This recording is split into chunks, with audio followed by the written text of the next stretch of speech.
इस वर्ष राम नवमी पर्व 30 मार्च 2023 दिन गुरुवार को मनाया जा रहा है। इसी दिन सर्वार्थ सिद्धि, अमृत सिद्धि, रवि तथा गुरुपुष्य योग का संयोग बन रहा है। तो आज हम आपको ये बताएंगे कि राम नवमी के दिन अगर आप गाय को यह एक चीज खिला देंगे तो कैसे आपके जीवन में सुख समृद्धि आएगी।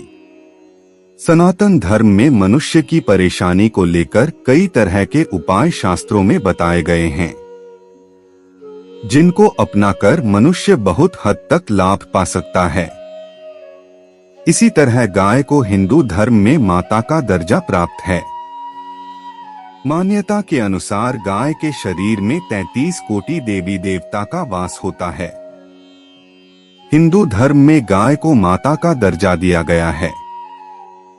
गौ माता में 33 कोटि देवी देवताओं का वास होता है, इसीलिए गाय को हिंदू धर्म में पूजा जाता है। भगवान कृष्ण भी गाय पालते थे। सनातन धर्म में गौ सेवा को काफी महत्व दिया गया है। कहा जाता है जो व्यक्ति गाय की सेवा करता है उसके घर दरिद्रता नहीं पसरती। इसके अलावा गौ दान को महादान माना गया है।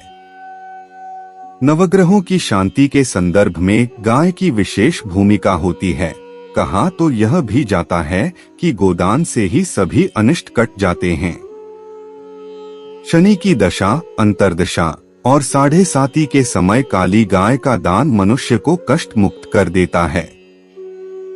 मंगल के अनिष्ट होने पर लाल वर्ण की गाय की सेवा और निर्धन ब्राह्मण को गोदान मंगल के प्रभाव को क्षीण करता है। बुध ग्रह की अशुभता निवारण हेतु गौवों को हरा चारा खिलाने से बुध की अशुभता नष्ट होती है। गाय की सेवा, पूजा, आराधना आदि से लक्ष्मी जी प्रसन्न होती हैं और भक्तों को सुखमय होने का वरदान भी देती हैं।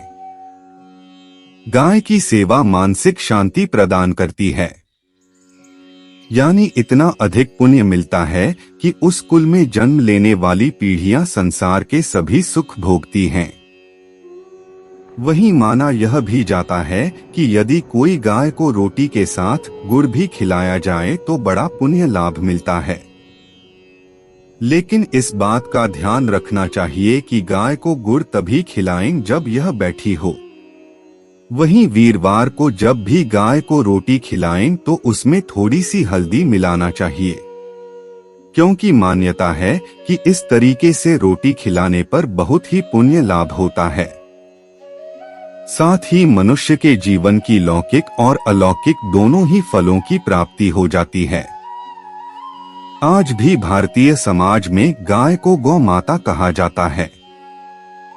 शास्त्रों के अनुसार ब्रह्मा जी ने जब सृष्टि की रचना की थी तो सबसे पहले गाय को ही पृथ्वी पर भेजा था। सभी जानवरों में मात्र गाय ही ऐसा जानवर है जो माँ शब्द का उच्चारण करता है, इसलिए माना जाता है कि माँ शब्द की उत्पत्ति भी गौवंश से हुई है। गाय हम सबको माँ की तरह अपने दूध से पालती पोषती है। आयुर्वेद के अनुसार भी माँ के दूध के बाद बच्चे के लिए सबसे फायदेमंद गाय का ही दूध होता है। धार्मिक आस्था है कि गौ पूजा से मनोवांछित फल की प्राप्ति होती है। घर की समृद्धि के लिए घर में गाय का होना बहुत शुभ माना जाता है। कहा जाता है कि विद्यार्थियों को अध्ययन के साथ ही गाय की सेवा भी करनी चाहिए। इससे उनका मानसिक विकास तेजी से होता है। संतान और धन की प्राप्ति के लिए भी गाय को चारा खिलाना और उसकी सेवा करना बेहतर परिणामदायक माना गया है। भविष्य पुराण के अनुसार गाय के सींगों में तीनों लोकों के देवीय देवता विद्यमान रहते हैं। सृष्टि के रचनाकार ब्रह्मा और पालनकर्ता विष्णु गाय के सींगों के निचले हिस्से में विराजमान हैं, तो गाय के सींग के मध्य में शिव शंकर विराजते हैं।